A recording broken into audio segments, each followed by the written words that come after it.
Stay hungry, stay foolish. As always, thank you to our sponsor, Zai. Zai is a global fintech that's building integrated financial services for digital native and non-native businesses. Check them out at hellozai.com. With new technology, constant change and uncertainty, and far-flung virtual teams, getting things done at work is tougher and more complex than ever before.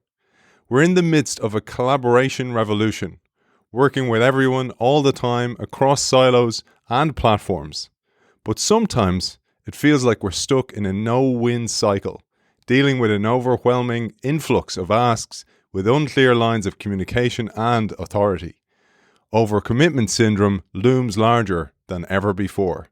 But even amid the seeming chaos, there's always that indispensable go-to person who thrives on their many working relationships with people all over the org chart. How did they do it? Go-to people consistently make themselves valuable to others, maintain a positive attitude of service, are creative and tenacious, and take personal responsibility for getting the right things done.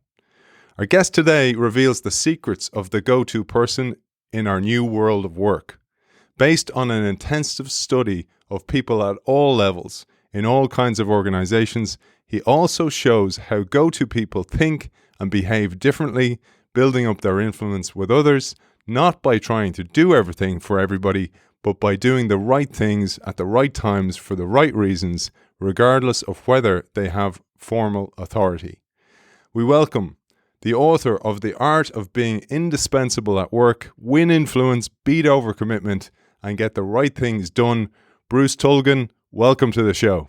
I love the way you make that sound. I should bring you with me everywhere I go. It's great to have you on the show. Bruce is used to the Irish accent. And just before we get into that, Bruce, I just want to point out to our audience, I have a copy of your brilliant book up for grabs.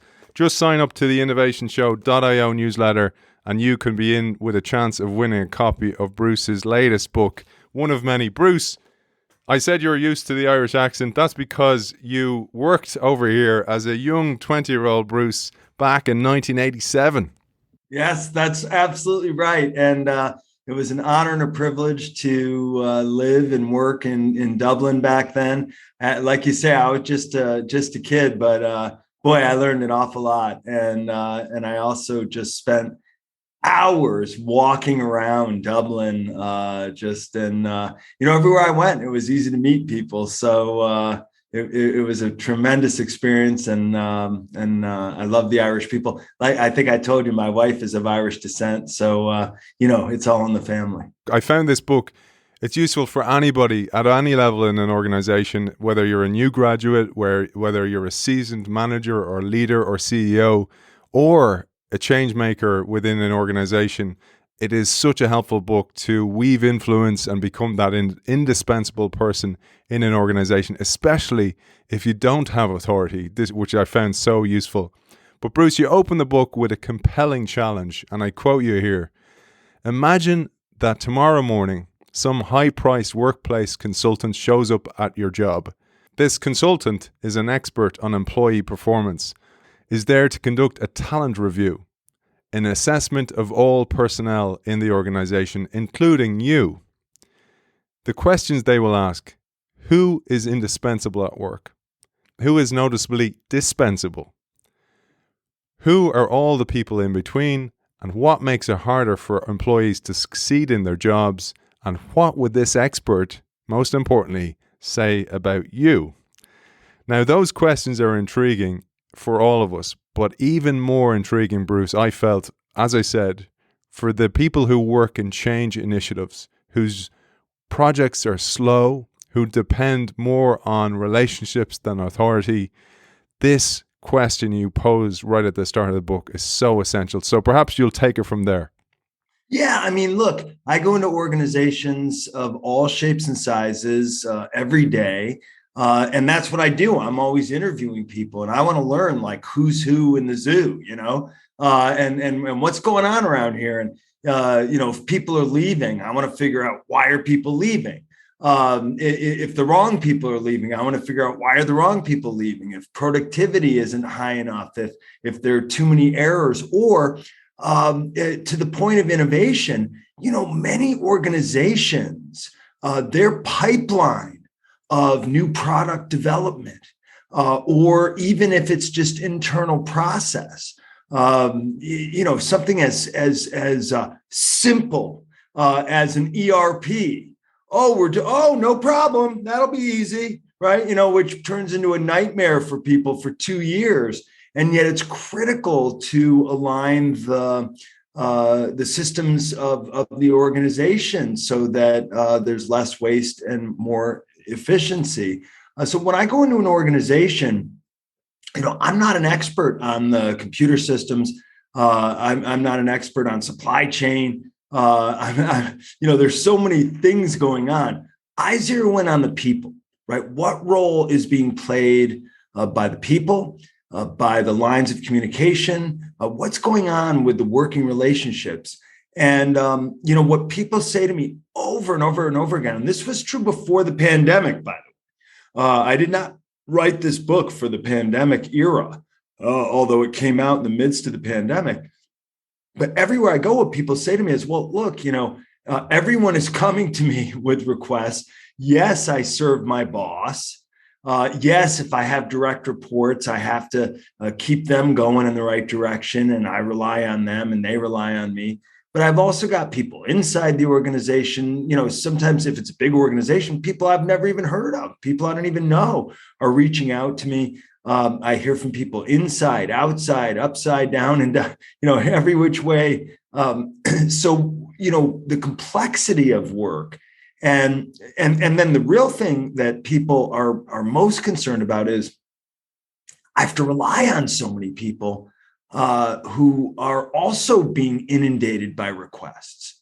Right. So as much as people feel inundated by requests and like they're always wrestling with overcommitment, the flip side of that, the way a lot of people experience this, is they're relying on other people who are also overcommitted, right? So it's like, I need to get such and such from so and so, but that person is super busy. That person has other competing priorities.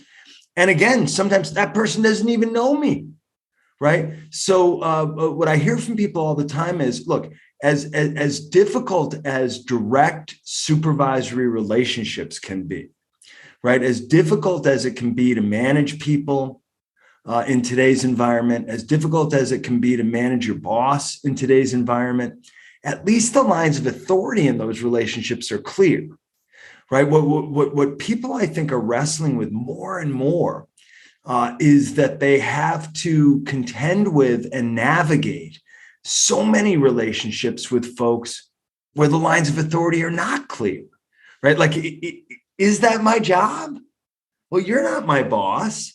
Well, gee, if I do that for you, then I might disappoint my boss on something else, right? So in an environment where people have too much to do and not enough time, we're all relying on each other. And by the way, in the C-suite, what are we trying to do? Cut waste, improve efficiency, increase productivity, and push decision-making down the chain of command. Well, then people down the chain of command are like, well, but I don't have the authority or the resources to make these decisions. And if I do make these decisions, I don't have the power to enforce them. So so what's happening is, look, it's getting harder and harder and harder to manage. It's getting harder and harder to get things done. People are working better and better and better, faster and faster and faster. And the response is, okay, let's do even more and more and more, better and better and better and faster and faster and faster.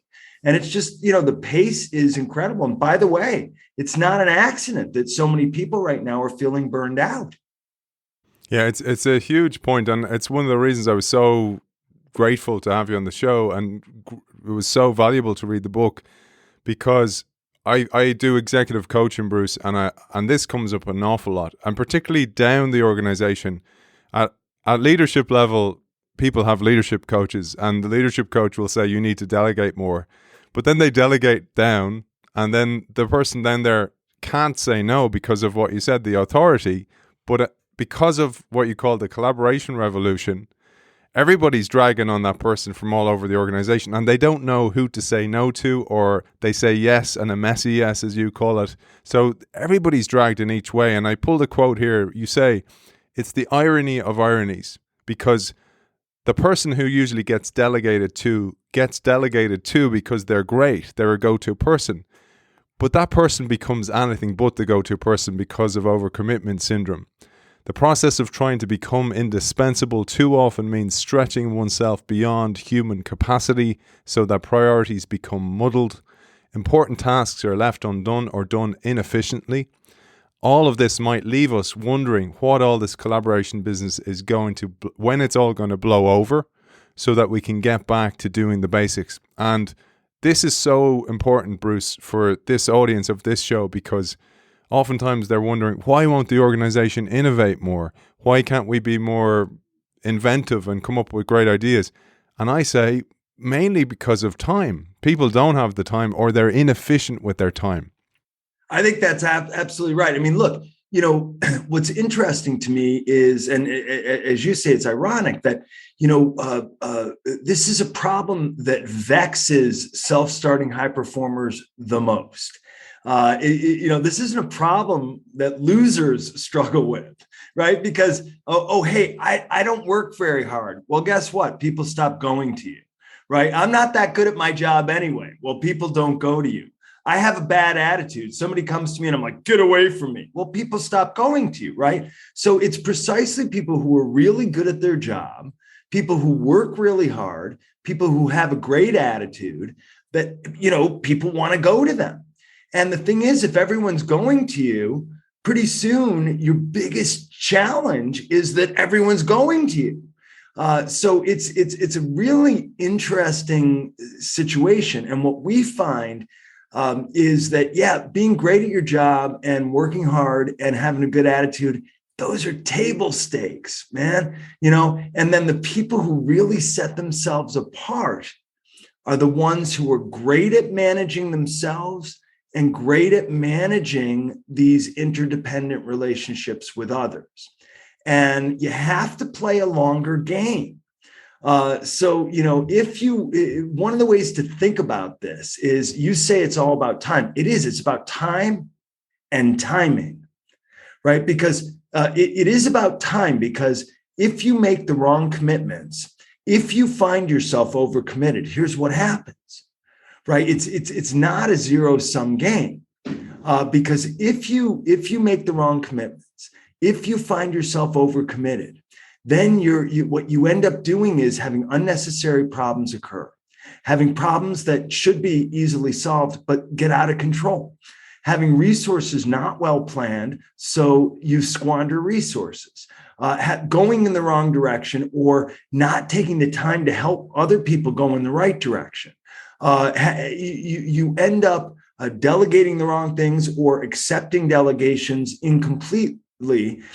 So what happens is, all of those things cause unnecessary time sucks, right? Because if you have an unnecessary problem, it takes time to fix it and then bounce back from it. If a problem gets out of control, it takes time to solve it and bounce back from it. If resources are squandered, it takes time. If people go in the wrong direction, it takes time.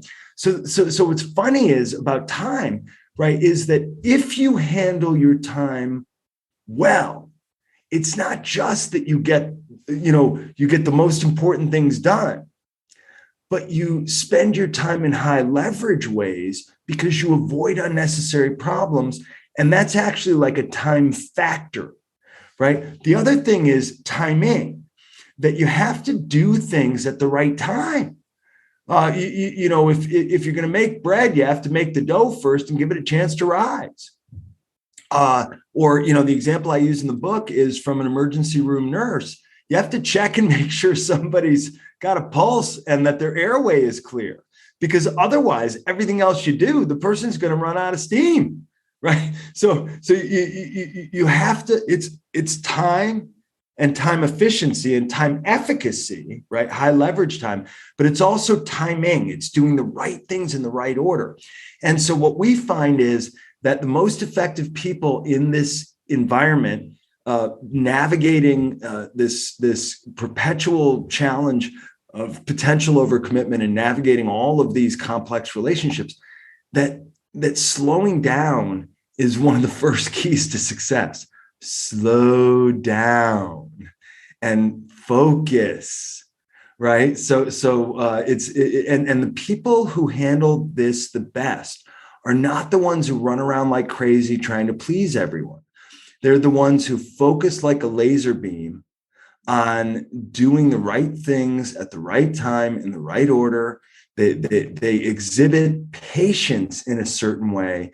And they make good decisions, right? Good decisions about what to do, when to do it, how to do it. And so, when I go into an organization, one of the things I ask people is, hey, if everyone else, couldn't make it to work for a couple of weeks and only 3 people could be here, who would you want those people to be? And that, I always want to zero in on like who are, because I think indispensable. If I'm talking to a CEO and they tell me someone's indispensable, I say, oh, that's a business problem to solve, right? Because that's a threat to the business. But to individuals, what I'm trying to say is, indispensable is in the eye of the beholder. To whom are you making yourself indispensable? And of course, it's got to be somebody who's good at their job. It's always somebody who works hard. It's always somebody with a good attitude. But there's more to it. And it's the people who are really self-possessed about how they show up, how they interact, what commitments they make, and how they deliver on their commitments, right? Those are the people who build the kind of influence that really gets traction. And it's one moment at a time, but it's a long game. And this is so important. What you talk about is it's the communication of the message to upwards across the organization and diagonally when it needs to go there. But for those people listening who are overcommitted, Bruce informs us multiple ways how to say no effectively and how to choose the yeses wisely and how to recognize a sloppy yes. And we'll come back to those, Bruce, because they're so important, because oftentimes when you're trying to please people and move up an organization, you don't want to say no, but then you become overladen. Oftentimes you see this, people have children, they're at home. The only time they have peace is at home in the evening. They're sitting in front of the TV. Give the kid an iPad, try to keep them quiet for a while so you can get through your email backlog, get some work done because it's the only time I'm not being interrupted. And during COVID times, it's just been like the diaries like Tetris. It's just email, it's meeting after meeting after meeting, Zoom fatigue, Teams fatigue, whatever it might be, sets in. But I wanted to come to an earlier part of the book before we come back there, because this resonated heavily with me. I worked, Bruce, in a group role for a large organization with 40 separate brands, and I was head of innovation, head of digital. And I used many of the wrong methods, and I learned a lot from reading your book. I was kind of going, oh God, I did that. Oh God, I did that. And this is the point. I actually had read quite a lot before I went into that workplace, but I didn't read the right things and I didn't understand context. I didn't have empathy for others. And I thought that was very valuable aspect from reading your book, was actually to go, well, what about that person? There's so much on their plate already, and I'm coming and doorstepping them and giving them a new job to do. And sometimes they're giving me the long no. You've probably experienced the long no here in Ireland, where somebody won't tell you the truth and just go, I don't have time for this. So they just keep you on the hook for a very long time. They're trying to be polite, or they're trying to let you down easy, or they're trying to help you figure out for yourself to go to someone else. But sometimes they keep you on the hook. Yeah, and you would have experienced that, are particularly, and I'm sure this changes culture to culture, like you've seen in your international practice, Bruce, where some cultures are more polite than others, or think they're being polite and won't give you the honest truth. Like I'm sitting there after my meal and half my steak is left, and the waiter comes over and goes, "Did you not like your steak?" And I was like, "Oh yeah, no, it was lovely. It was really nice." And then they go away and I was going, "That was terrible," and I won't tell the truth. So there's a little bit of culture involved in here. But back to this story, because this is so familiar for change makers, and particularly those change makers who work in large bureaucratic and legacy organizations, and the bigger, the more difficult. And you recognized in the interest of speed, we often go over other people's head, and we try to use the card that, oh, the big boss wants this done, we better do it in case she gets angry. You know, there's a veiled threat there in some way. But in doing so, we ruin the relationship. It's built in a siege mentality, and that actually destroys the relationship from the get-go. And you say when you are drowning in other people's competing, urgent, and important priorities, you have a hard time getting what you need from them. And it feels as if nobody is in control of these interdependent relationships. And pretty soon, every interaction feels like a battle. You feel like you are under siege, so do they. And overwhelmed by overcommitment syndrome and overcome by siege mentality, some people burn out, they blame the organization, and they leave. But, as you rightly recognize, they go back into another organization and the pattern repeats again, and they don't know any better. Others burn out, blame the organizations, but nonetheless they stay, and they remain permanently stuck in this siege mentality. And we wonder why there's so much burnout. Yes, sometimes it's the organization's fault, but we have a way to take power back and understand it thanks to your book. Maybe you'll expand on this. Yeah, and I think, by the way, among the most common patterns is people who have cycles of they're trying to be a go-to person. So they say yes, yes, yes, yes, yes, until they're overcommitted. And then they start feeling under siege. So they start saying no, no, no, no, no. Maybe they even drop the ball a little bit. And then what happens is people say, well, that person used to be good, but now they're no good. Or that person, gee, I thought that person was really reliable, but they're inconsistent. And what's really happening is they're in this cycle of trying to be valuable, taking on more and more. I'll do that. Sure. Yes, yes, yes. And then until they're overwhelmed. And when do they say no? When they're overwhelmed. When do they drop the ball? When they're overwhelmed. So maybe they take a break, they give themselves a break. See, a lot of people stay in this cycle in the same organization. And then they become that person who's inconsistent. Or, sometimes that person's great. Sometimes that person's not so great. Well, you better stay away from them. They're overwhelmed right now. The people who are the most valuable, are the ones who are consistent. And they're the ones who are really good at managing their productive capacity. And they know that over time, they'll be known for the commitments they make and deliver on, or else they'll be known not for the commitments they make and deliver on, and then the ones they don't, right? They'll become known for the commitments they don't deliver on, right? So you don't become known for saying no unless you say no to everything, right? Oh, don't go to that person. They say no to everything, right? But if you become known as somebody who, if that person says no, it's for a good reason. If that person says yes, they're going to deliver for you. And that person's always there to listen, pay attention, make a good decision. But you have to be really good at playing the longer game one moment at a time. And, it's showing up with confidence and being willing to make one business decision after another, not on your own, not out of context, right? That's why, the book in a way is complex. It's also really simple, right? If you overpromise, you're going to get overcommitted. You're going to find yourself juggling. You're going to drop the ball. You're going to disappoint people. Don't do that. And if people are disappointing you, mark my words, unless it's like a loser, in which case, you're just going to the wrong person, right? But if somebody's disappointing you, it's probably because they're overcommitted. So it's not just managing your own overcommitment, it's managing other people's overcommitment. Not pressing for a yes if they can't deliver, right? It's all about managing productive capacity around priorities. And the first priority should always be make the dough so it has a chance to rise, and look around the corner and avoid unnecessary problems. Right, so it's high leverage time and good timing are two of the techniques.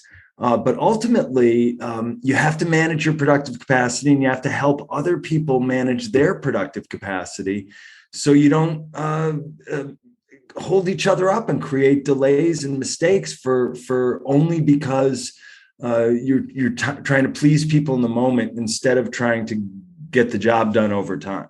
So one of the things you highlight in the book is the difference between authority and influence, and then furthermore, deeper into influence, the difference between real influence and fake or false influence. So maybe you'll bring us through those, because they're important aspects to understand. Yeah, I mean, one of the things people say is, "Oh, I don't have authority. I can't do this." And then, the common refrain is, "Oh, well, if you don't have authority, you just got to use influence." And people are always like, people will say to me like, "Yeah. What the heck does that mean?" And so what authority is position power.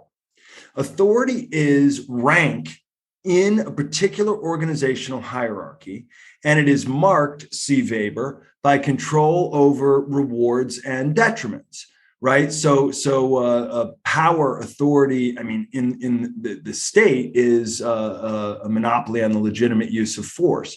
But extrapolating on that in an organization, it's the control over rewards and punishments.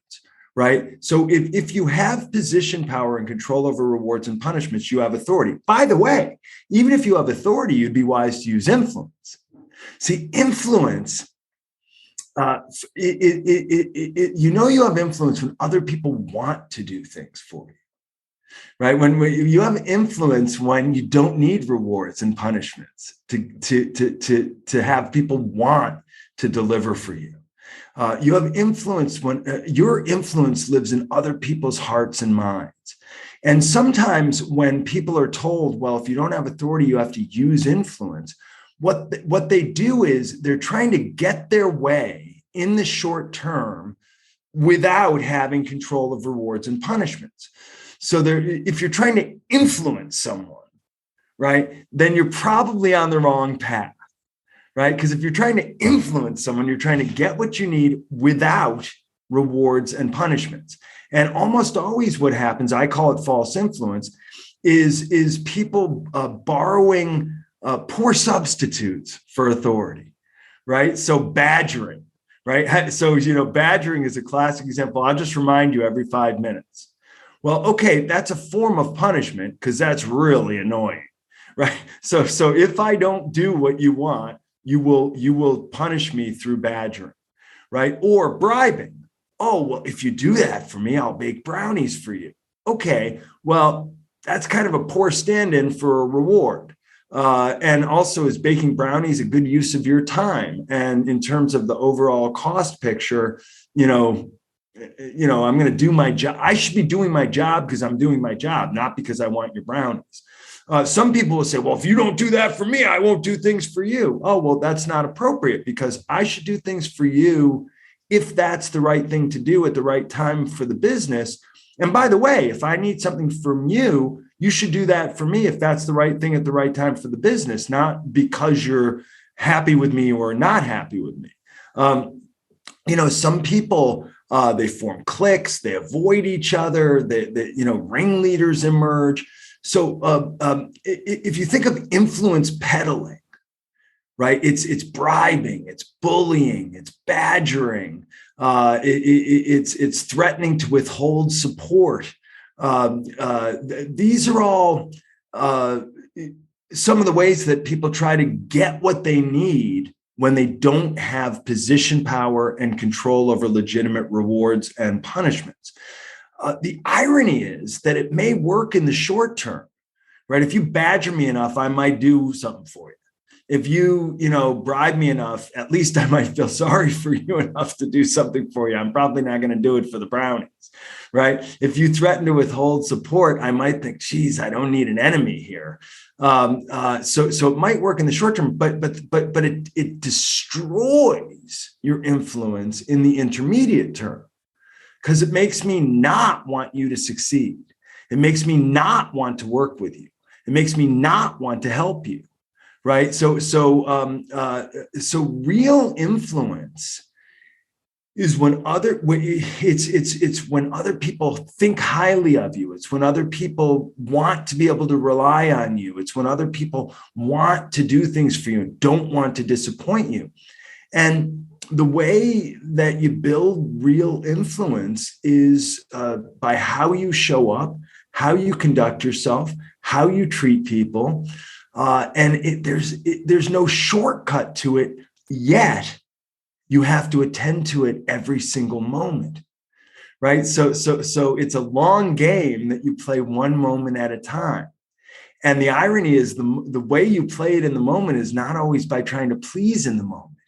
The way you play it in the moment is by doing the right thing for the right reasons in the right way. And then over time, your reputation grows. And so your real influence grows. You become one of those people other people think highly of. You become one of those people other people want you to think highly of them. And so that's real influence. So real influence is an incredible asset. And the more you really serve people, the more you really serve the organization, the more you really focus on doing the right thing. It might require sacrifices on your part. The sacrifice might not be working 24 hours a day. The sacrifice might be telling somebody, well, I have to do A, B, C, D, E before I can even think about answering your question. Or I'm not the right person for that. Or, well, we're really not allowed to do that, right? That might be the right thing to do. And in the moment, it might sting. Right? It might be hard for you to do that. It's hard to disappoint people. But real influence is a long game. You play one moment at a time. And if you ever find yourself trying to influence others, influence as an action verb, then you're on the wrong path. You're going to undermine your real influence over time. Influence is an asset. It's not an action. Influence is an asset. It's not an action. I wanted to point out one particular element of destroying a relationship, because you point to a lot of things here. You mentioned finger pointing, complaining, blaming, undermining. But one I thought was particularly worth mentioning, and it's the flip side of the I'll scratch your back, you scratch mine, the quid pro quo game. It's the freeze out, because it's particularly relevant for change makers in legacy organizations. Because there's people who'll hold a grudge if you make a decision or start an initiative that they don't like, or maybe the status quo feel threatened by this new initiative. And you as the change maker or the catalyst within an organization, head of innovation, head of digital, head of change, are trying to bring in this new initiative, and they will freeze you out, and they'll make it clear they're not happy with you, or they'll go behind your back and they'll poison your name and they'll start to do these type of things. And they really want to make you pay for disagreeing or going around them to come up with a new initiative that may challenge their department or may remove funds or people or whatever type of resource from them. But essentially, they're going to poison your name. And I just wanted to throw that in there. It's not a specific one that you point out, but it's one that you see all the time. You allude to this in the book. Yeah, and I talk about the freeze out. And look, this is, it's going to sound familiar to anyone who's operating in the real world. If you make a decision that upsets somebody, or if you don't do what they want, then oh boy, will they try to make you pay? And yes, they'll badmouth you. And it can be really damaging. It can work, by the way, because depending on the shape of cliques and the placement of ringleaders, and it's really sad to see, because it can really hold back organizations. And so, my advice to individuals is just be relentless and patient and communicate up, down, sideways, and diagonal. Don't go around this person, include this person, and kill this person's meanness with your honor and commitment, and by doing the right thing. Right. So I don't think it makes sense to go on the warpath unless this person's abusive or inappropriate. I mean, sometimes if there's an individual in an organization who's been hiding out, collecting a paycheck, doing things the wrong way, and then, I mean, when I show up, those people, hide in dark corners and hide under desks. And, I start interviewing people. I go in there and I talk to them and they're like, what? And I say, hey, I want to understand what you do. Oh, yeah, I understand you're the consultant. Yeah. All right. So I certainly had that experience. I'm here to make things better. I don't want things to be better. One of the things doing this show and reading widely has given me is that empathy I mentioned, where I used to be I'd condemn those people and judgmental of them. And then I realized actually they're a victim of a system, maybe, that they might have come into the organization full of life and full of ideas, and then the system got to them. Now, I know not everybody's in that boat, but that's why I think intercepting people early with the processes and the ideas and the structures that you highlight in the book are so important, because most people aren't taught how to do this. And then they're put out to pasture, like you recognize there, and they become disgruntled and angry. They hate their job, but they stay. And those people are like cancer cells within a corporate body, and they drag the whole organization down. I think that's a really good point and a great insight. In one of my other books, the 27 Challenges Managers Face, Challenge 26 is helping somebody who has gotten into a negative pattern, helping them renew their approach to their work and their relationships, and breathing new life into their work and their working life. And in general, I think look, sometimes if you run across somebody who is resisting change, what's going on for them is they're overcommitted already. Right now, some of them are hiding out, collecting a paycheck, and just want to be left alone. Right. And those people, good news, they're not doing that much work anyway. We can just get rid of them. They're probably causing problems other people have to fix. And, they're soaking up a paycheck and all that stuff. So, we can free up that paycheck and eliminate some problems that other people have been having to fix, and make it clear that the message is not, oh, hey, you can be a low performer with a bad attitude. Nope. No, you can't. You mayn't. But some of those people are just like looking for a life raft. They're just looking for a hand, looking for some help. They're saying, well, gosh, I just don't have the resources I need. Or, well, I'm beating my head against the wall. Or, well, what do you want me to do?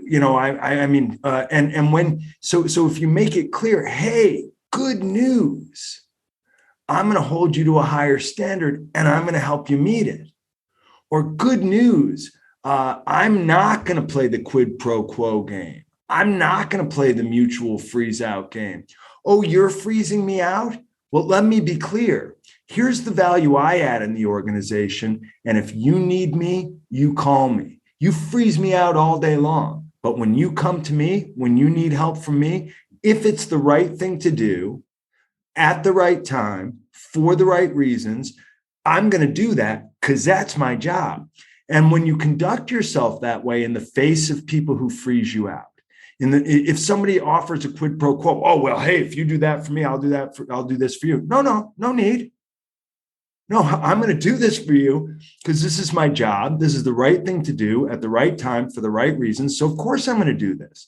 And hey, if I need something from you, I would expect you to not do it if it's the wrong thing at the wrong time or not for the right reason. So, let's just try to find some good ground rules for how we're going to collaborate based on doing the right thing at the right time for the right reasons, and not based on petty interpersonal dynamics. But I mean, to your point, I think empathy is critical, because sometimes the reason somebody's giving you a bad attitude is because they're just frustrated as heck.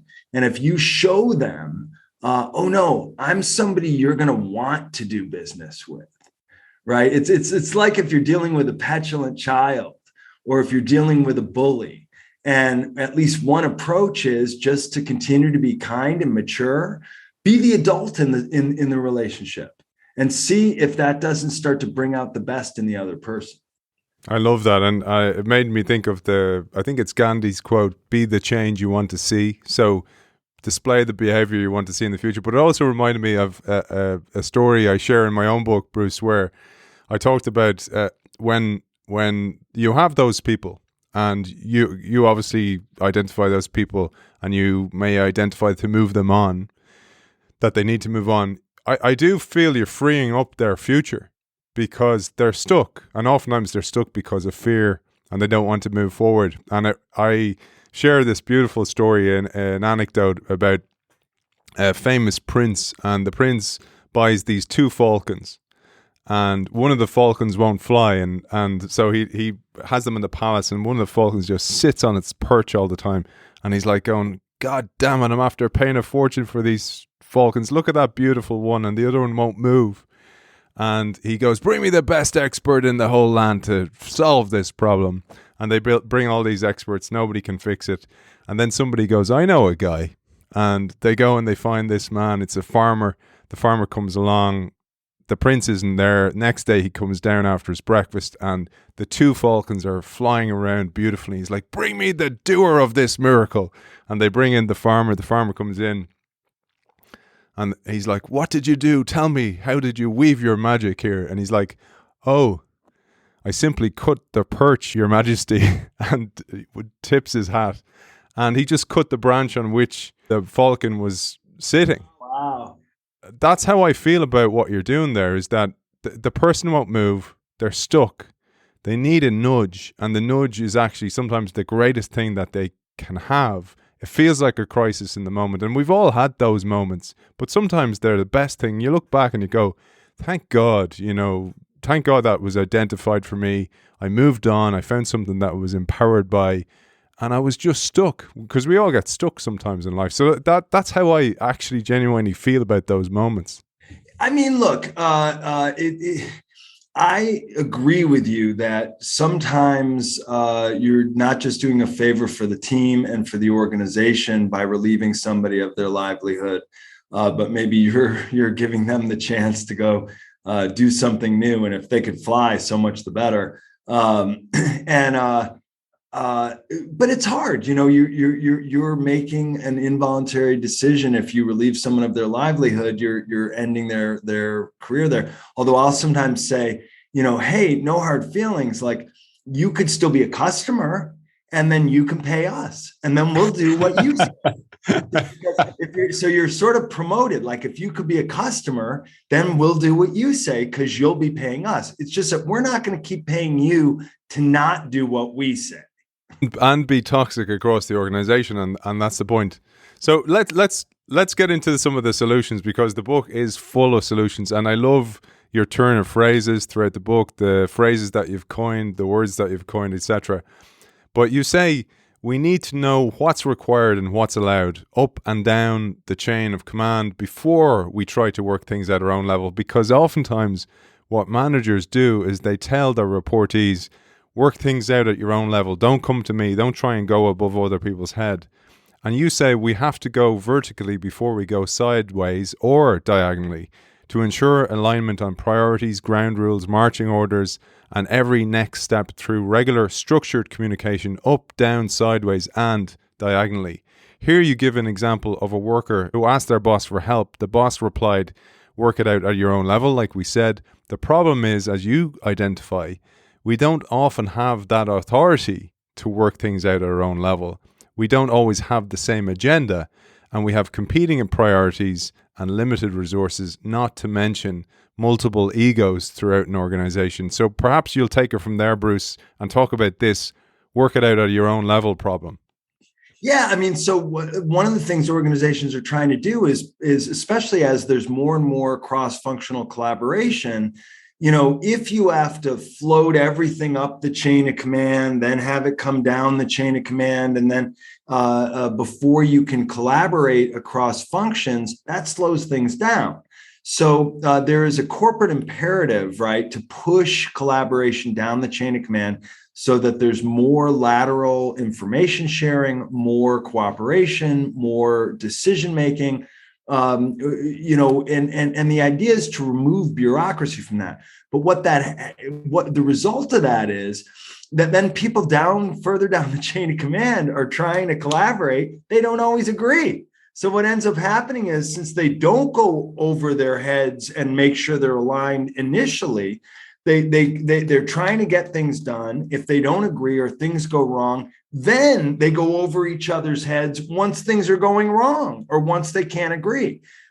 So what we found is, where people are the most successful at lateral collaboration is those people who are really aligned first with their own chain of command. And so, yes, it is a very good goal to push information sharing, cooperation, and decision-making down the chain of command. But it turns out that only works if there's first vertical alignment. And sometimes people say to me, "Oh, does that mean I have to go to my boss every time before I make a decision?" And I always say, well, only if you're not sure what to do. Only if you're not sure what your boss would say. See, the best bet is to be exactly sure what to do, be exactly sure what your boss would say. Well, how often do I have to go to my own boss? I don't know. How often do you? The answer is as often as necessary to know exactly what your boss's priorities are, exactly what your boss's ground rules are. Before you start working sideways, you should know 9 out of 10 times or more, what would my boss say? Well, I don't know. Oh, well, then you better go check. Right. And likewise, when you're interacting with someone laterally, pay close attention because they might agree with you.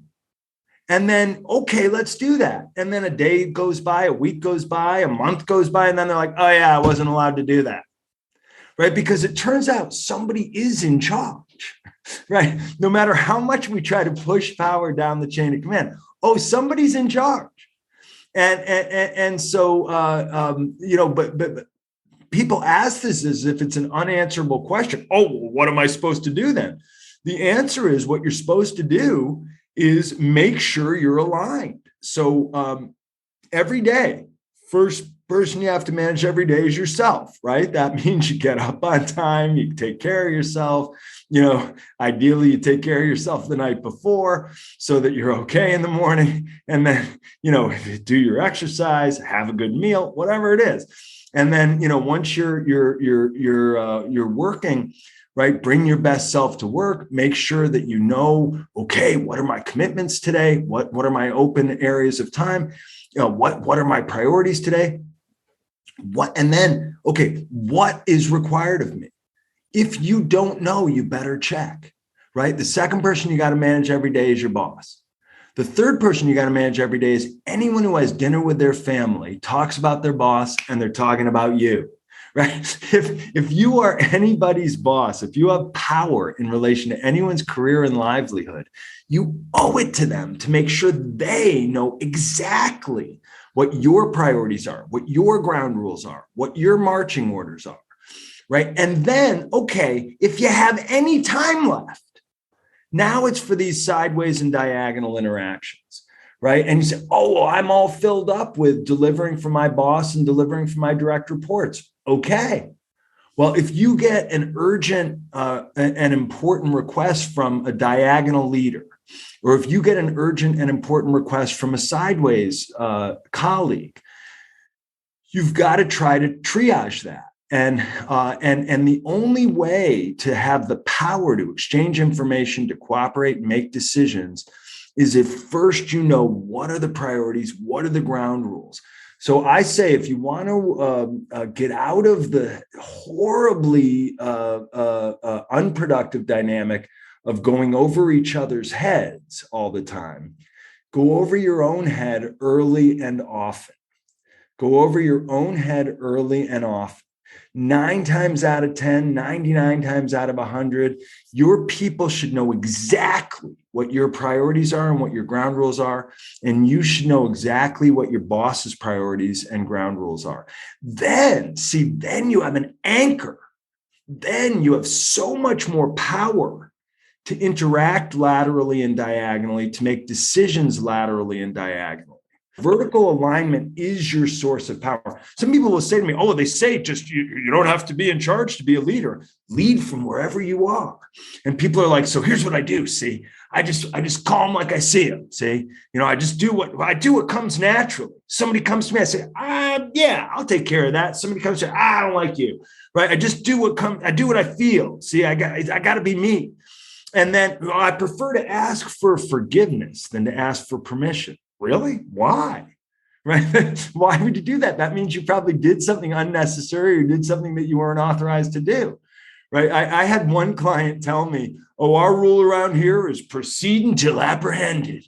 And I put that one in the book because I was like, what? I couldn't believe that they were serious. And yet so many people conduct themselves that way. One of the things I realized over time was, if you think lead from wherever you are, the most important clause in that phrase is from wherever you are.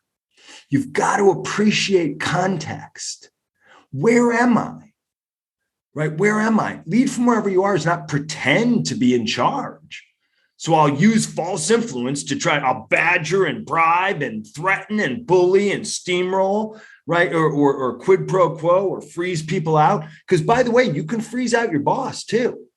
Right? If some people, the way they conduct themselves is, if they don't like what they're getting from their boss, they'll freeze the boss out. Good morning. Is it? Hey, did I do something wrong? I don't know. Did you? Right? So it's like, well, wait. This is passive aggressive stuff. Right. I think, there's so much that people do because we're these peculiar creatures, these human creatures. And really, it's rationality, it's logic, it's discipline, it's structure. It's being the adult and bringing your best adult self to these interactions is the key to success.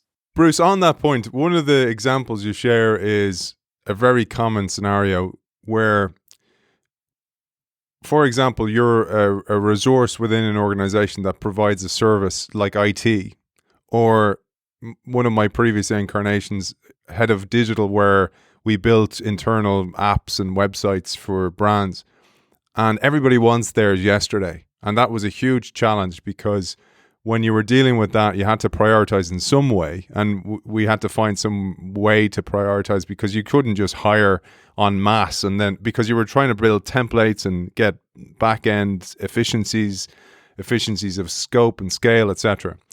And oftentimes what would happen is people would go over your head to your manager or the CEO or whatever. And I found educating the CEO was very useful, because the CEO could understand, the reason we can only move at this pace is this. Now I can go faster if you give me more resources. Hell yeah. And then there was a kind of go, no, whoa. And I was going, well, that's the only delay, that's what it ever is. This is the priority. This is how it works. And I found that really useful, because you say that happens a lot with IT. You see that a lot with IT. I mean, IT is the classic example, because everyone wants IT resources. IT is a hub, and IT is serving everyone, and it has its own chain of command, but everyone is their customer. Yeah, and then for example, in IT, a lot of my clients are fintech or banks, and they're being attacked by cybercrime. They have to upgrade their services to compete with digital-only players. They have a total recalibration of their business landscape. They're dealing with business models, etc. I have so much. It's more than sympathy. for IT, heads of IT, because they're being dragged everywhere. And then it's like going, hey, my people don't have a new computer, what's wrong? And yes, there needs to be processes in place, but there's crises to be solved on a regular basis in a role like that. But there was a section that I pulled from your book that I wanted to share because I thought it was so useful to understand this. And particularly for those people who work in transformation roles within an organization, or those roles that are often nebulous and very dependent on cross collaboration across an organization. And this links to some previous shows that we've done, Bruce, where we talked with a lady called Shannon Lucas about her book about these characters within an organization called catalysts. And oftentimes they can be easily ostracized or identified as not contributing very much. And I'm sure you've seen this in your role. And this is where you get ahead of that and you say, we need to, in every one-on-one conversation with our boss, provide a full and honest account of our activities and account for exactly what we've done on our assignments for that person, if it's our boss, since the last conversation. Or this could be somebody if I agree to work across the organization, I go, these are the things I've done, these are the dates I've done them, etc. And the second you highlight is to use self-monitoring tools. Track your concrete actions by making good, rigorous use of project plans, checklists, and activity logs. Now, for me, I hate that type of stuff, right? I find putting the time into the admin is just, it's like it drains my creativity juice, right? And I'm going, but Bruce has a massive point there because it prevents me being in a awkward situation where Bruce comes in and goes, what do you do? And I'm going, and I can't articulate it to you and I go, actually, here's what I do. And if I make that a process, I actually make it easier to articulate what I do and highlight my value to an organization. I'd love your view on that from your expertise working with organizations. Those people who work in those roles that are ill-defined or their projects have really long life cycles, where the return on investment in those projects is hard to identify in the early days. People are creatures of habit. Habits feel good. The problem is that bad habits feel just as good habits. That's why they're habits.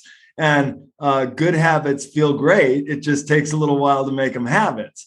And so what I always tell people is, you don't want to create a whole bunch of cumbersome bureaucracy for yourself. Some people they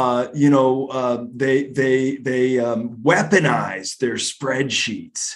They weaponize their task lists. They weaponize their schedule, right? And by the way, in order to do that, you got to spend a lot of time on that stuff, right? So these are self-management tools that double as alignment tools. I always tell people, give it a chance, right? If you're super busy, it's worth making a plan for the day. If you feel like you have too much to do and not enough time, it's worth it to revisit your plan for a moment in 2 or 4 hour intervals. If you're really busy, it's a good idea to keep score for yourself, right? Keeping a time log it's not just a way to keep track of what you're doing. It's a way to keep yourself on track, right? So often people get distracted and they don't know why. They find their time going away and they don't know where it's going, right? And it might turn out, what happens is my boss comes in every morning and chats, and that kills a half hour of my time. Well, to know that and get into a good habit for, okay, I know my boss is coming in at this time. Often my boss will be inefficient in how he or she communicates. So what I'm going to do is be ready with my list when the boss comes in. Turn the conversation immediately to the alignment that I need, right? That's just a technique, right? I've got my plan for the day. I've got my list. I've got one question I always tell people to ask yourself is, what do I know? Who else needs to know? Have I told them, right? And vice versa. What do I need to know? Who knows? Have I asked them, right? So these are just self-management tools. A time log can feel burdensome, but a time log ends up being liberating, because if you're wondering where your time goes, oh, this is where it went. If you're trying to stay on track, it helps you stay on track. One of the most powerful techniques you can use is write the time you start a task. Now, this also has a psychological effect, right? Because you're telling yourself, I'm starting a task. So every time you look up or you start to be distracted, oh, no, I'm supposed to be doing this task, right? And if you task shift, write down, note the time. This is a very powerful awareness exercise. It's a very powerful tool for staying focused. And if you get into the habit of using checklists, using project plans, using time logs, you're also keeping score for yourself. So you're documenting what you're doing and you can over-report. By the way, with a lateral person, this isn't just to say, oh, look, see how busy I am, right? This isn't but if you want to say to a CEO, well, here's what I'm doing. So if you want me to realign priorities, I will. Or if you want me to add a priority, I'll need another resource. Laterally, you're not saying, oh, look how busy I am. I'm too busy for you. But you might say, oh, well, see, here's my schedule. I can make time for you next Thursday at 2. Right. And then so you see, right. Well, here's where I had. Yes, I could do that for you. I'm an expert. I know that'll take me 3 hours. So I could do that next Thursday at 2. By the way, if you want to speed me up, here's what I need from you by Wednesday. And then I'll do this thing for you Thursday at 2, right? So it's a tool for planning. It's a tool for alignment. The other thing is, if you have good project plans, if you have good checklists, if you have good time logs, it also can serve to educate your direct reports, to educate your boss, to educate your lateral colleagues about, here's not just what I do, but here's how I do it. So I want to make sure that is this what you need? Because here's my standard operating procedure, right? So this is normally what I would do. And they might say, oh, no, steps A, B, C, D, E. I don't need that. I just need Q, right? Or whatever, right? Sorry, we're not supposed to say Q anymore. I just need R, right? So these tools are for self-management, and they're also for keeping score for yourself, and they're also for alignment up, down, sideways, and diagonal. You mentioned there the term expert, and that triggered me to ask you this question, because a common situation is when our subordinates find themselves at the mercy of someone on whom they must rely, but has no real stake in their career success or the project success, perhaps. And this is where you tell us to heed helpers, experts, and rogues. And perhaps you'll take us through these 3 definitions that you provide in the book. Yeah, I mean, look, I just tell people you've got to stay focused on your priorities. You can't do everything for everyone. Some people, they get drawn in, they want to help, or they get drawn in, that looks like an interesting project, or they get drawn in because in the moment they want to please, right? And if you're a leader, manager, supervisor, you should be aware that some of the people who report to you, who are great at what they do, who are hard workers, and who have a great attitude, other people are going to come to them and ask for their time.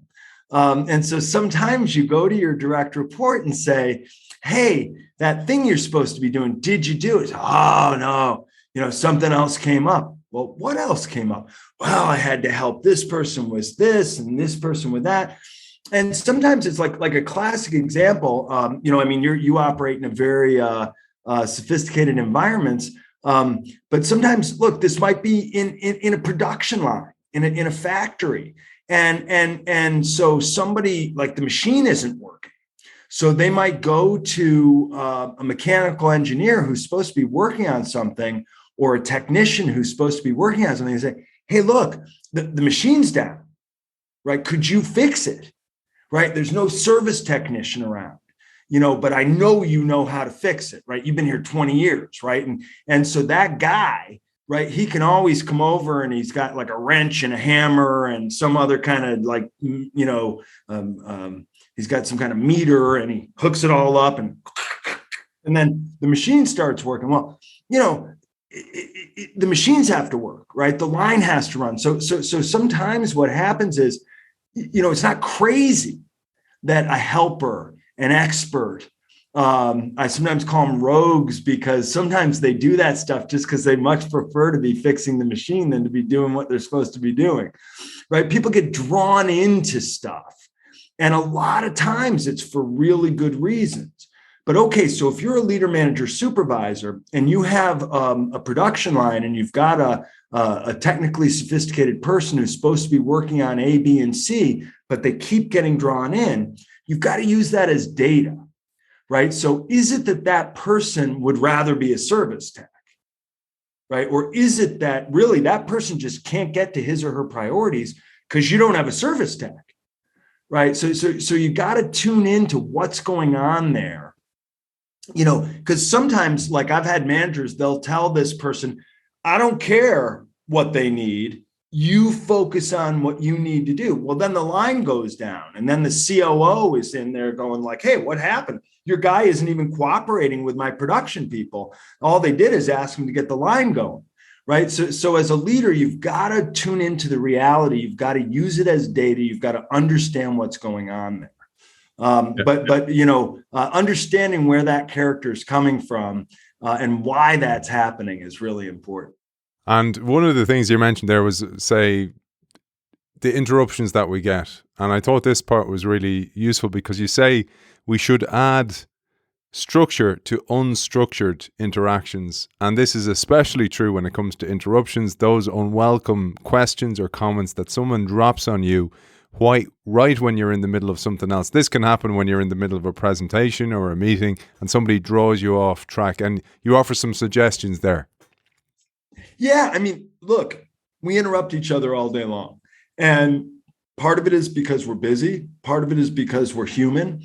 Part of it is because we have handheld supercomputers in our hands. So it's easy to just do that. Send a telegram, send a telegram, send a telegram, send a telegram. It's very old fashioned, but very newfangled, right? Nobody's at their best when they're being interrupted. And so again, like one thing would be to say, have do not disturb zones. Well, you should have those, but what if the building's on fire, right? So you have to have a way of navigating interruptions. You say, well, sorry, I have office hours at 4:00. Well, no, that doesn't go over so well. So what I recommend is, pay attention to your most frequent interrupters. If somebody's interrupting you all the time, try to schedule a one-on-one, right? And so you might deal with the interruption at the moment of the interruption and then say, hey, why don't we schedule a conversation for tomorrow at 11 to touch base, right? And so you have to train your interrupters to have more structure. It doesn't mean you ignore the interruption or you dismiss the interruption, but you take the interruption as an opportunity to then schedule a more structured communication. The reason more structured communication is better is because it gives you a chance to prepare. Nobody's at their best when they're being interrupted. You have to pull yourself out of what you were doing, try to tune into the interruption. Really, what your brain wants to do is get rid of the interruption and get back to what you were doing. Or else, if the building's on fire, you get dragged into a whole firefighting mode, and then your whole day is gone, right? So if the building's on fire, by all means, let yourself be interrupted. Somebody has to put out that fire. But what you really want to do then is say, hey, let's meet tomorrow and talk about avoiding those fires in the future, right? And if somebody's interrupting you and the building's not on fire, you want to be polite and then say, hey, let's talk about this tomorrow at 9 a.m. or what have you. And so pay attention to who are your most frequent interrupters. Try to schedule a regular one-on-one with them so you're prepared and they're prepared. Get ahead of those interruptions and pay attention to who you interrupt the most, and try to do them the favor of putting more structure into those conversations. Instead of interrupting, write it down. Instead of interrupting, write it down. Right. And then, we're meeting tomorrow at 10 anyway. Let me put these in order of priority and talk about it in a structured way. Yeah, and again, it's a challenge for people who have great ideas or can think on the fly. Oftentimes they're like in a meeting and they're like, what about this and what about that? And they are in turn interrupting then as well. I've done that, mea culpa, And when I was reading this, I was kind of going, yeah, I probably shouldn't have done that because I'm drawing out the meeting or I'm taking it off track, and that's not the right place to do it. So you suggest as well we temper ourselves before we become the interrupter in those situations as well. Yeah. And that's, most of the time people do that with email and text and telephone. And when we used to be in proximity to each other, poking their head in, hey, do you have a minute? Hey, do you have a minute? Hey, do you have a minute? But the problem is that people get, hey, do you have a minute all day long. And so, as you say, it's not until they get home when they'd like to be with their family that they get to do some work. And in meetings, it's a different thing, right? Because in a meeting, say you got 8 people in a meeting for an hour, that's 8 hours of productive capacity, right? So make sure you're disciplined in how you participate in meetings. Because every word you say is taking up time times 8 if 8 people are in that room. Well, you say as well, part of being indispensable at work is being known to run great meetings, being great at meetings. All those things become really important. And Bruce, I didn't say this. I have a practice of wearing a pin that tries to reflect each episode, and this one says "pointless meeting survivor." So the whole idea here is don't do that. Firstly, don't go to the meeting if there's no agenda, all those things that are in place, and then don't be the person yourself who provides those meetings without the agenda, without a structure, without the right people in the room, because there's nothing worse. Maybe you'll tell us just a very quick overview of meetings and email, because you dedicate a whole chapter to these things within the book, but I really want to share with our audience before you have to go the idea of filtering, triaging yeses and triaging nos. So that I really love that part of the book. I really want to share that. But maybe a quick thought on email and meeting. Yeah, and so in the book, there's like a short piece on good email hygiene. And we have an infographic at our website on good email hygiene. It's free. Help yourself. And the idea is, make good use of email.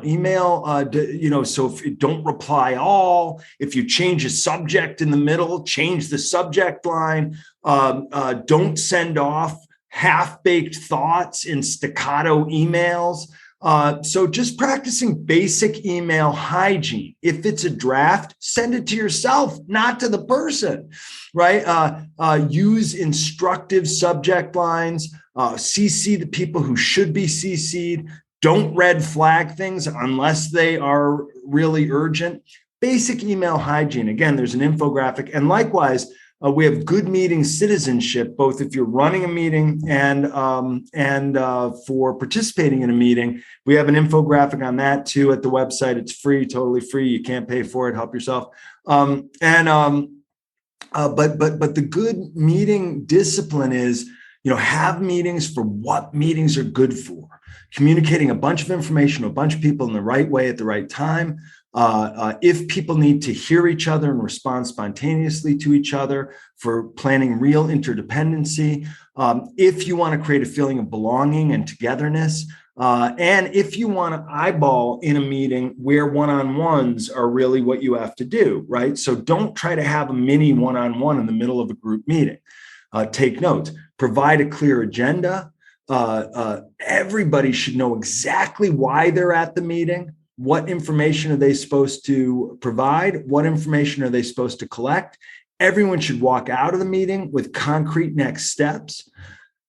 Follow your agenda. Don't allow time wasting at a meeting. And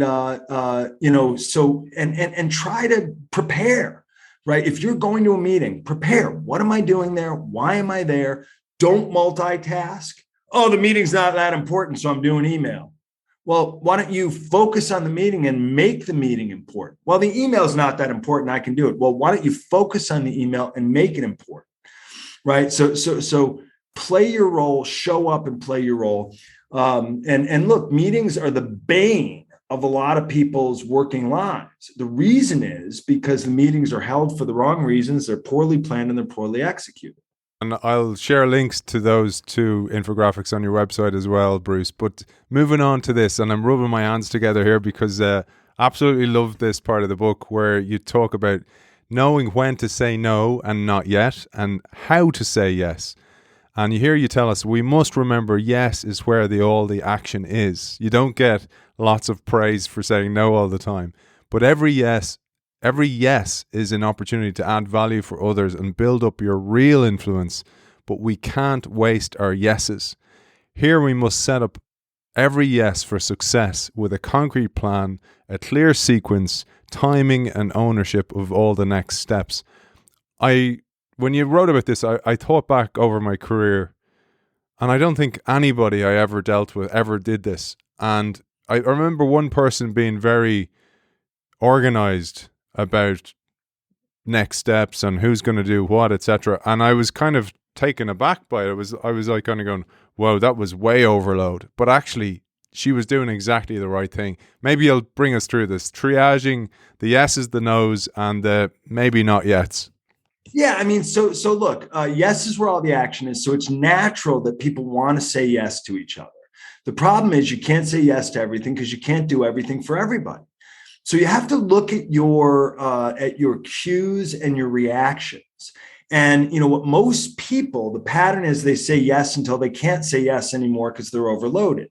The problem is because you have a little bit of extra time still is not the best reason to say yes. The best reason to say yes is this is a high priority. You know exactly what to do. You know exactly how to do it. You know exactly when to do it. And you know why you should do it. Right. So that's the reasons to say yes. And the reasons to say no, it's very unfortunate if you're overloaded, but here's a really important thing to do. And you can't say yes because you're overloaded. Or here's a thing that would be great, perfect fit for you, where you could really add value, might even be a great opportunity for you, but you can't say yes because now you're overloaded, right? So yes and no is where you manage your productive capacity. Yes is where all the action is. Yes is what you want to be known for. You will be known for the yeses you deliver where you fail. I mean, you want to kill your reputation. No is not the way to kill your reputation. A bad yes is the way to kill your reputation. You say yes and then you fail. That is the death of a reputation. If you start to be known for saying yes and then failing, delay, right? Or you deliver and it's the wrong thing. So yes is really important. You have to protect your yeses. Here's how you know if it's a good yes.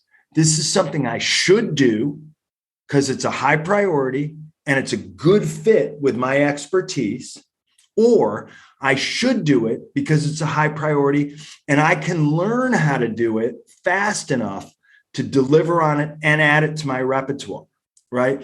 So that's, I should do it. Those are the reasons I should do it. And then I know exactly how to do it, or I know that I have to press the pause button because I have to climb a learning curve and then I'll come back once I do know how to do it, right? Because a real yes is I know just what to do. I know just how to do it. I know when I'm going to be able to do it. I know where I'm going to schedule the time in my schedule. And I know when I'm going to be able to deliver. If you can't say that stuff, then your yes is a hope. It's a wish. It's maybe it's not a fantasy, but it's a hope, right? So that's how you know. So, okay, how do you preserve your productive capacity? Is, people are asking you for things. You're asking people for things. The ask is what people overlook. It's what people gloss over. It's where there's so much sloppiness. We ask each other for help, and sometimes it's not even clear we were asking, right? We ask each other for help, and sometimes we say yes and we forget. We ask each other for something, and maybe I misunderstand what you're asking for.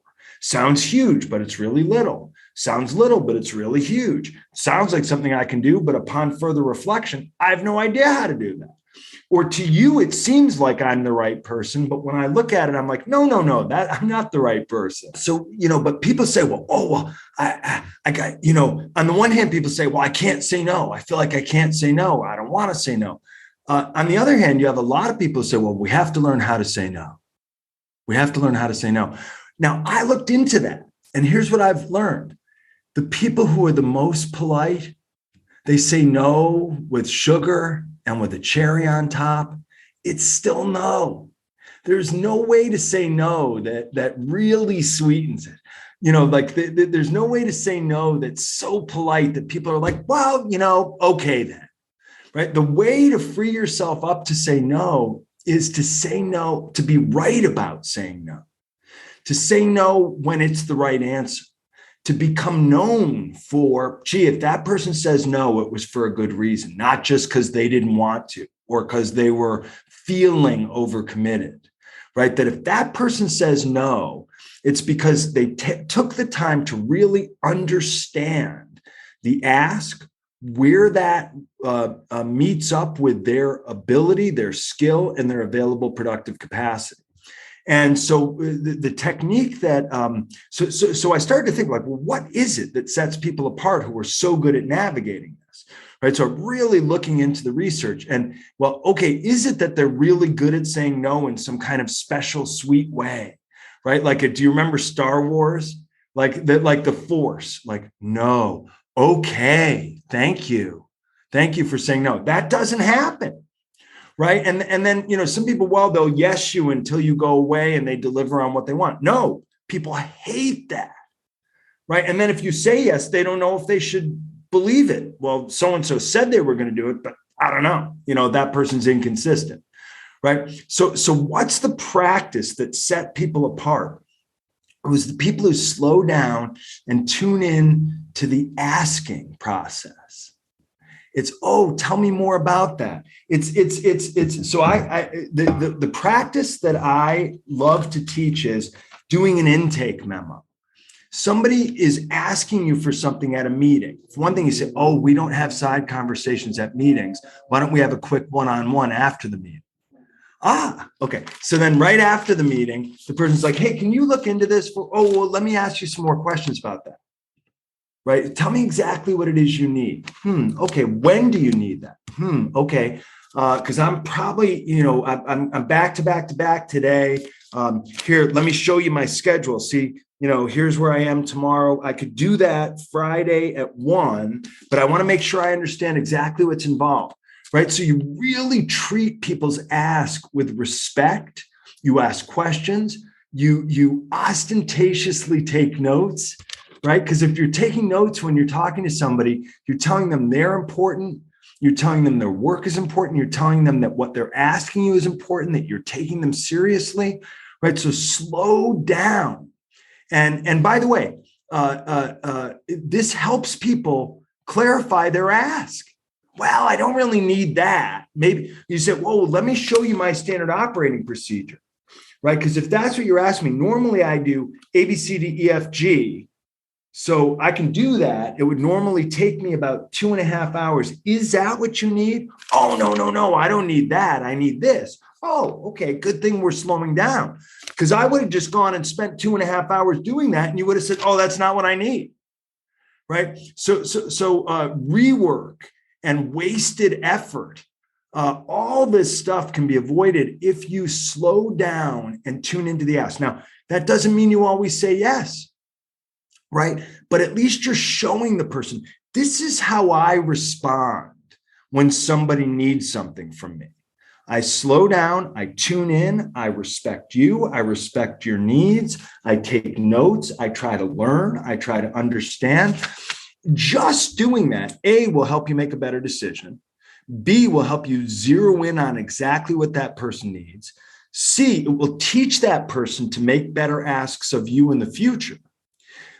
D, if you say no, you will have demonstrated so much respect already that they'll see, oh, well, you're not just like saying no, right? You're making a decision. And if you say yes, you will be so much more likely to be able to deliver what that person needs in a timely manner. So it's a way of conducting yourself. What you're doing is managing your productive capacity and your ability and your skill in relation to other people's needs, right? What you're doing is trying to optimize your value add, the use of your productive capacity in relation to other people's needs to add value. The way to do it is not say yes to everyone and everything. That is a fool's method, right? And you don't want to become somebody who says no to, oh, we got to learn how to say no. No. You got to learn how to say yes. And the key to learning how to say yes is tuning into the ask and knowing when to say no or not yet. And the ask is, and the due diligence and the earnest process, and then the making good decisions and building a track record of making good decisions. That's how you become somebody who has power to say no. I'd love to bring this to life, Bruce, with an example that you share in the book. Bruce peppers the book full of case studies, examples, people he's worked with, organizations he's worked with across the globe, industry agnostic. And one of the ones I found really interesting, particularly for change makers or people who are involved in innovation or change or digitization in an organization, is the following one. And it's because of the instinct of a change maker or somebody who's full of ideas within an organization. The instinct is usually fire, ready, aim. The whole idea of the lean startup, get it out there and see what happens. So we tend to move fast and try and break things. But you say, whoa. Again, understand a sloppy yes and a sloppy no, which is really important, because you say a sloppy ask can do a lot of damage. Sometimes the ask is misunderstood. It sounds more than it is or less than it is, and it sends people off in the wrong direction, like you identified. Sometimes the ask is not heard at all. It just goes into the ether. Sometimes people hear the ask and ignore it. Maybe if I ignore it, it'll just go away. And you call this ghosting the ask, which I absolutely love. But back to the case study, because this is really interesting. You call this one a problem of process. And you say, one Monday morning, the president of the Americas region of a worldwide consumer electronics company briefed the executive team on the marching orders he just received from the global CEO. It was, develop a new blockbuster product that will be ready to launch the following year. This surprised no one. It was similar to the same marching orders last year.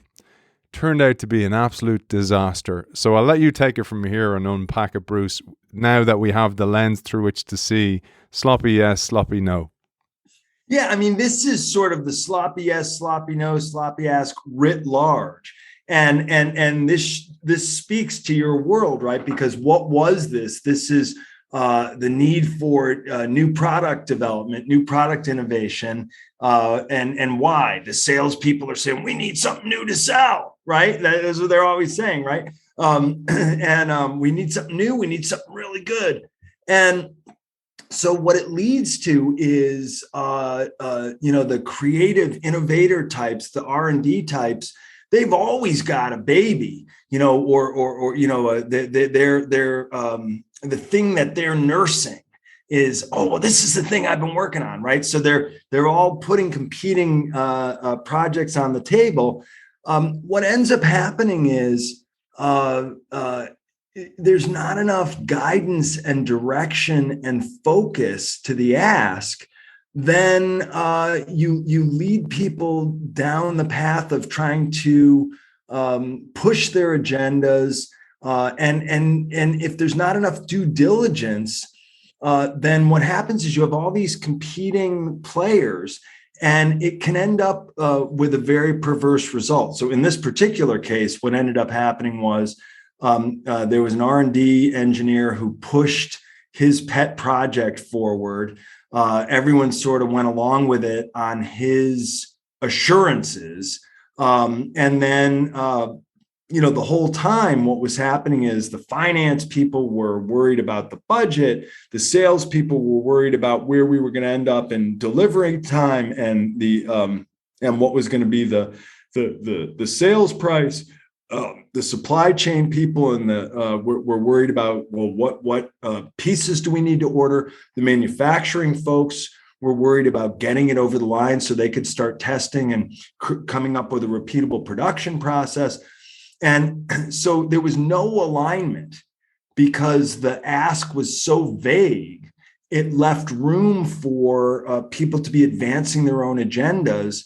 And it just became, I mean, what ended up happening was there was a failed product launch, and it was just a disaster. It was a waste of millions of dollars and bad for the organization's reputation because they put out all these beta products too early into the marketplace. It was a disaster. But this is a good example of where, what do you want to have? So, in a large product development cycle environment, you have to have a gate review process. So you want to have proof of concept, rigorously due diligence on the proof of concept.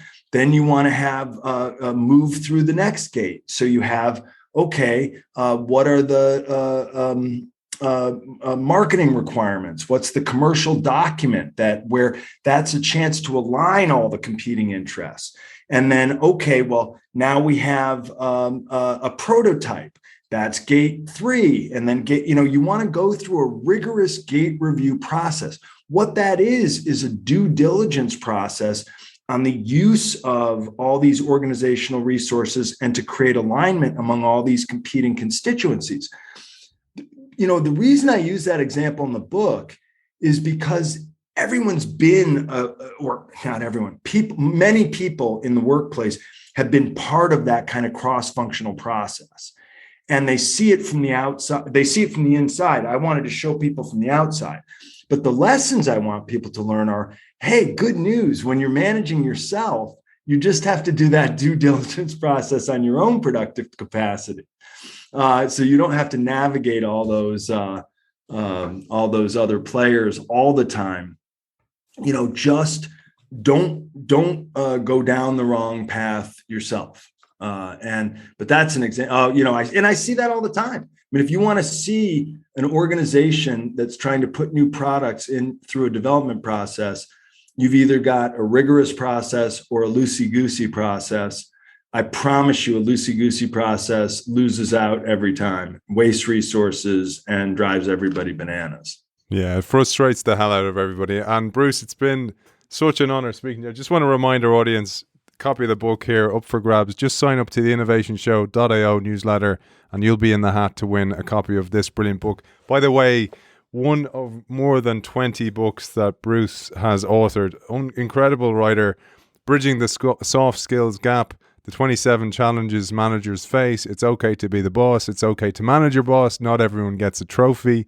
Winning the Talent Awards, Managing Generation X, to name but a few of those. Bruce, before we finish up, you mentioned there about the infographics available on your website.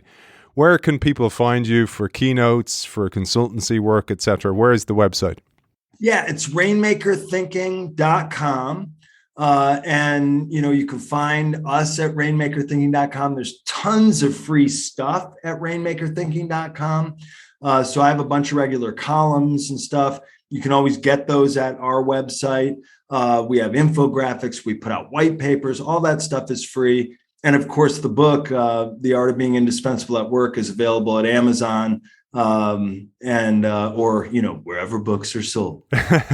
Nicely done. And Bruce, I'm going to just finish up here, but I wanted to leave you to maybe a final message to our listenership as well, like your final call, what you wanted to do from this book. What was your call to action? Yeah, my call to action is if you are great at what you do and you work hard and you have a great attitude, then beware. The number one thing that's going to get in your way is overcommitment syndrome. If you're a self-starting high performer, if you are a would-be superstar, if you are a go-to person, the number one thing that's going to get in your way is overcommitment syndrome. So get really good at managing yourself, play the long game, one moment at a time, be stubborn about having a great attitude, be stubborn about making good decisions, be stubborn about managing yourself, Be stubborn about managing your boss. Be stubborn about adding value, adding maximum value by making really good decisions, playing the long game one moment at a time. Practice becoming the person you're trying to become. Practice being the person you're trying to become. Author of The Art of Being Indispensable at Work, Win Influence, Beat Overcommitment, and Get the Right Things Done, Bruce Tulgan. Thank you for joining us. Oh, thank you so much. What a joy. It's been great crack. Nicely said, man. Nicely said.